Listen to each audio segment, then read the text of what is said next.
Staan op met vrede. Psalm 131 vers 2 sê, maar ek het my siel tot kalmte en bedaring gebring. Soos 'n kindjie by sy moeder, soos 'n kindjie is my siel in my.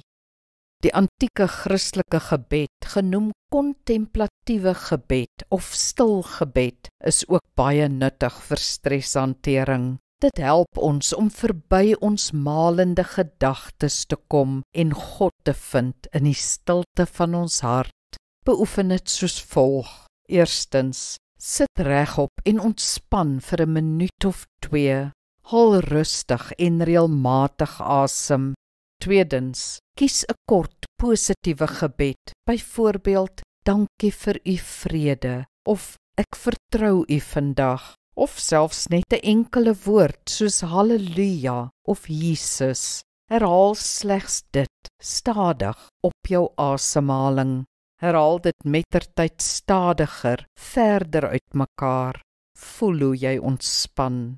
Derdens, terwyl jy bid, ervaar hoe jou hart vol word van God se goedheid en vrede. Fokus daarop, voel dit intens, hou dit vas. En vierdens, as jou gedagtes weer begin jaag, keer net terug na jou gebedswoord en gaan voort. As jy die bogenoemde kan volhou vir 10 minute, sal jy opstaan met vrede in jou hart. Kom ons bid saam. Hemelse Vader, help my om my siel tot bedaring te bring by U, om soos 'n kindjie by U te wees, rustig en tevrede. Ek soek niks van U nie, Here, ek soek net U.